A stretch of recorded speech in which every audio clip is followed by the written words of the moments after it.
The topic of this video lecture is enzymes as drug targets.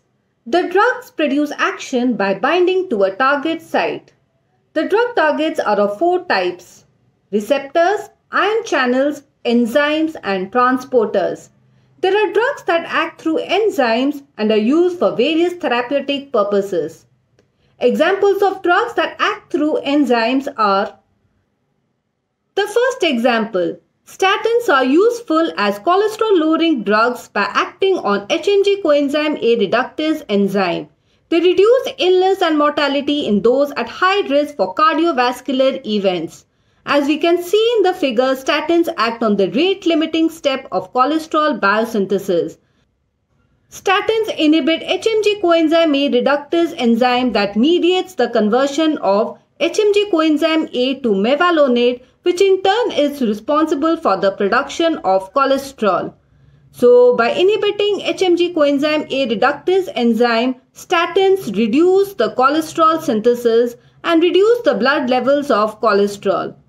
Examples of statins as cholesterol-lowering drugs are atorvastatin, fluvastatin, simvastatin, and rosuvastatin. The second example, cholinesterase inhibitors target acetylcholinesterase enzyme. The flowchart here shows acetylcholine is cleaved in presence of cholinesterase enzyme to acetate and choline. Inhibitors of cholinesterase enzyme prolong the lifetime of acetylcholine and provide enhanced cholinergic action. Examples of cholinesterase inhibitors are physostigmine, neostigmine, pyridostigmine, donepezil, and galantamine. Next example, herpes-specific thymidine kinase enzyme-mediated activation of acyclovir, an antiviral drug. Acyclovir is commonly used as an anti-herpes agent. It is converted to acyclovir monophosphate in presence of viral thymidine kinase enzyme, which in turn gets converted to acyclovir diphosphate and subsequently to acyclovir triphosphate. Acyclovir triphosphate inactivates viral DNA polymerase that is responsible for termination of growing DNA strands of the virus, and this helps in inhibition of viral replication. Acyclovir treats herpes virus infection after phosphorylation and conversion to active form of acyclovir. The next example, action of antiretroviral drug on enzymes that are responsible for HIV virus replication. Antiretroviral drugs inactivate the enzymes that are responsible for HIV virus replication. The enzymes are reverse transcriptase enzyme, protease, and integrase enzyme. Examples of nucleoside reverse transcriptase inhibitors are zidovudine, lamivudine, stavudine, atacavir, emtricitabine. Non-nucleoside reverse transcriptase inhibitors include nevirapine and efavirenz. Protease inhibitors are indinavir, saquinavir, lopinavir, and ritonavir. Integrase inhibitors are raltegravir and dolutegravir. The next example, cotrimoxazole action on folic acid synthesis enzymes. Cotrimoxazole is a combination of trimethoprim and sulfamethoxazole in a ratio of 1:5. It is indicated for the treatment of infections caused by bacteria and protozoa. Cotrimoxazole acts on the enzymes of folic acid synthesis pathway. Sulfamethoxazole inhibits folate synthetase enzyme that mediates conversion of PABA to dihydrofolic acid. Trimethoprim inhibits dihydrofolate reductase enzyme that causes conversion of dihydrofolic acid to tetrahydrofolic acid. Synthesis of tetrahydrofolate, a biological active form of folate, is blocked by a combination of sulfamethoxazole and trimethoprim.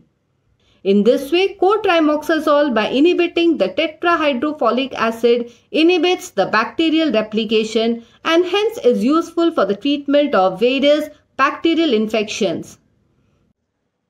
The next example, ACE inhibitors inhibit angiotensin converting enzyme or ACE enzyme.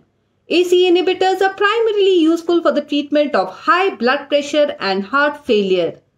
Renin is secreted by the juxtaglomerular apparatus of the kidney and converts angiotensinogen to angiotensin 1 in the liver. Angiotensin 1 is converted to angiotensin 2 in the lungs in presence of ACE enzyme, which is produced by the vascular endothelial cells. Angiotensin 2 is a potent vasoconstrictor and increases the peripheral vascular resistance. It also stimulates the release of aldosterone from the adrenal cortex, which causes increased reabsorption of sodium and potassium secretion. ACE inhibitors, by inhibiting angiotensin converting enzyme, decreases the levels of angiotensin 2 in the body and thereby decreases the peripheral vascular resistance, leading to a fall in blood pressure. So this helps in lowering blood pressure and they are useful as antihypertensive agents. ACE inhibitors also decrease the blood volume by reducing the aldosterone production, which causes increased absorption of sodium and water. By decreasing sodium and water absorption, they decrease the blood volume and hence helps in lowering the blood pressure. Angiotensin 2 functions in inflammation, apoptosis and fibrosis and plays a role in ventricular remodeling and ventricular hypertrophy.